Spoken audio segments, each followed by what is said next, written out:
asalaamualeykum wa rahmatullahi taala wa barakatuhu yéen téléspectateur ak téléspectatrice wu Amine TV Dakar ñëwati nañ ci seen émission bu ñuy tuddee 3D 3D di déglu dégg dëgg déglu dégg dëgg ki leen koy présenté di Babacar Diouf ay bés bu ne lay am fii ci Amine TV Dakar.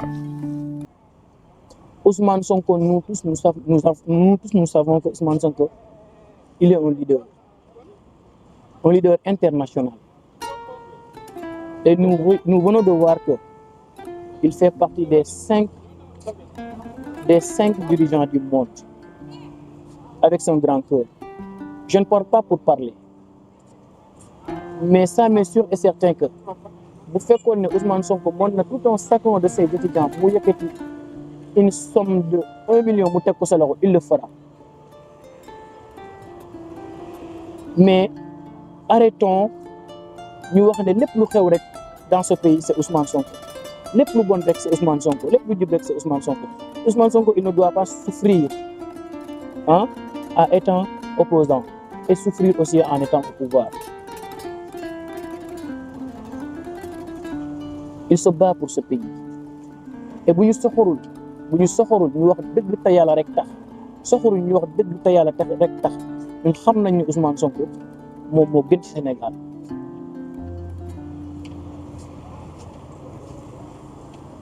waxuma parce que dama far waxuma parce que dama bokk Pastef mais damay wax te yàlla rek tax damay wax parce que j'ai fait des analyses damay wax parce que man suivre naa Ousmane Sonko suivre naa jaar-jaaram suivre naa parcours am xam naa fu mu bëgg a jëmee Sénégal.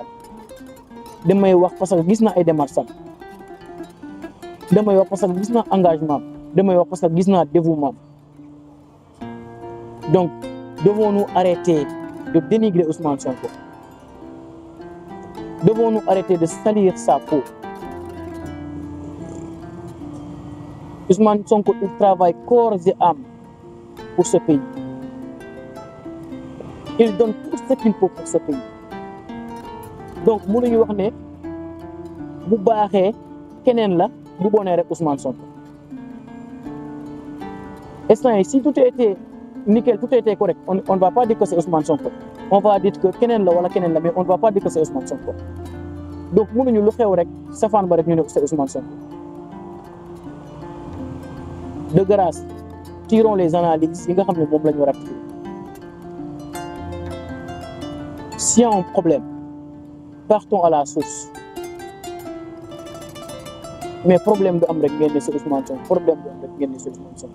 Et je crois que ce problème là des étudiants, la source c'est que ñi nga xam ne jóge nañ fi jël xaalisu dëkk bi yëpp dem ak moom ñoom ñëpp daw dem génn dëkk bi kenn nekkul si fii biir Sénégal. Et bu ñu defoon lu baax dañuy toog Sénégal.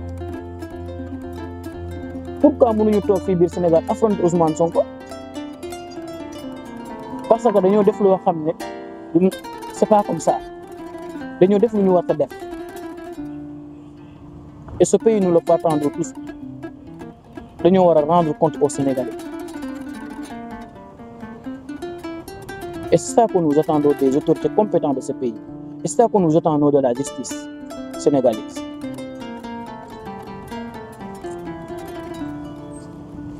Donc mbokk yi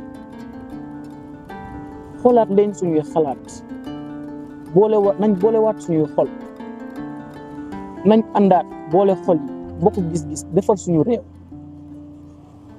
mbokk yi nañ bëggante. Sénégal mënuñu ko defar ñii jaar nii ñii jaar nii ñii jaar nii comme ni ko mag yi di waxee Sénégal benn bopp la, kenn mënu ko xar ñaar. ñii dañoo ñëw pour defar, nañ ànd ak ñoom defar. Nit ki am nga droit bañ a d'accord ak nit. Donne ton point de vue.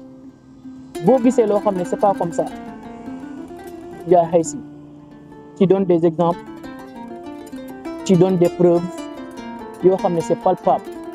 Mais on ne peut pas rester là où on est en train de parler di wax sans des exemples, sans des preuves palpables, sans des preuves à l'appui. Arrêtons ça s'il vous plaît. fi may tëjee mbokk yi mooy dama koy damay tudd trop muy ci Abdou Nguer laay tëjee Abdou Nguer chaque jour foo toog yaa ngi yàq der Ousmane Sonko chaque jour foo toog yaa ngi yàq der Ousmane Sonko te pourtant de je vous le jure devant Dieu Ousmane Sonko dalam bi muy sol sax man mën naa waat ne moom moo la gën parce que bu nekkul dara sax dalam boobu noonu mu ngi koy sol di ci dox réew mi mais yow sax daal da nga koy sol yàq di jaxase réew mi jàngo amoo CFA amoo BFM amoo bac amoo licence amoo master amoo dara et ñu bëgg di la inviter dans les télévisions et dans les radios ngay wax di jaxase les hommes qu'il faut à la place qu'il faut yow waroo wax te ki warta wax warul wax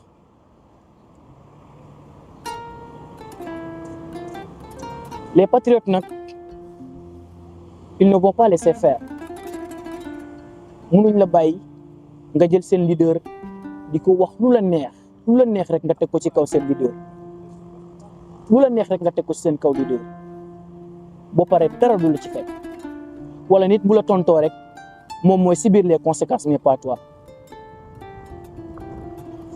bokk yi loolu dafa war a jeex fii Sénégal la ñun ñoo ko bokk ñun ñëpp te ñun ñoo war a àndandoo ñëpp defar ko donc Abdou Nguer je lance un appel maa ngi lay lancer appel bi Abdou Nguer defaraatal sa discours c'est pas parce que da nga bëgg a siiw da nga bëgg a doon quelque chose dans ce pays que da ngay gën par la force di dal ci kaw Ousmane Sonko parce que Ousmane Sonko moom la nit ñi bëgg ñu mën di la bàyyee xel di la topp nit ñi bàyyiwuñu la xel defaral sa discours demal nga defar sa discours nga ñëw wax loo xam ne c'est palpable nga joxe ta preuve ni nga xam ne kii lu mu wax dëgg la mais yow mënoo jàngoo mënoo lire mënoo bind dem nga jàng ba semdoo mënoo sax passé nga bàyyi dem defi ta yor ba pare nga bëgg a ñëw fii di naan ay Ousmane Sonko dugg na fii Ousmane Sonko def na ne dagg na bourse familiale yi dagg na lii est-ce que tu as demandé les causes lan moo tax ñu def lii lan ak lan moo tax ñu def lii est-ce que tu as demandé les causes d'abord est-ce que dem nga sax xam lan moo tax ñu def loolu donc mbokk yi maa ngi lancé appel nañ defaraat suñuy wax ci suñuy njiit képp koo xam ne wax yi may génne bëgguma kenn ku ko wax sama papa wala bëgguma kenn ku ko wax sama yaay wala bëgguma kenn ku ko wax sama doom ngir yàlla bu ko wax papay jàmbur bu ko wax yaayu jàmbur bu ko wax doomu jàmbur parce que boo ko waxee yaayu jàmbur yaa ngi koy gaañ yaa ngi gaañ ay doomam yaa ngi gaañ ay mbokkam.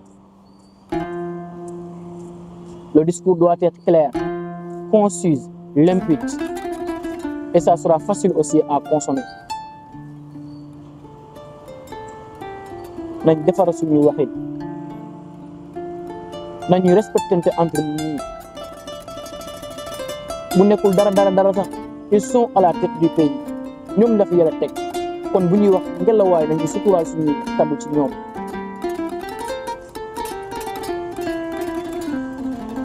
kon foofu laay tëjee mbokk yi di leen di ñaan ngeen ñaanal ñi nga xam ne moom ñoom lañ fi yàlla teg yàlla yombal leen liggéey bi li nga xam ne moom lañ namm ci Sénégal yan defal ñu ko di leen jox dig daje ci beneen émission ak ci beneen invité tey dama ñëwoon rek pour def un point de vue ci li nga xam ne jàngat naa ko ci réew mi pour ñun ñëpp ñu gën a fatwa di ñaan sama mbokku étudiants yi sama moroomu étudiants yi aussi ñu muñ ñu góorgóorlu ñu jàng ñu xam ne lépp lu ñu yàq ñu bokk lañ ko yàqal dañoo war defar ne ñu war ñu yàq et nous sommes les futurs dirigeants de ce pays wasalaamaaleykum wa rahmatullah.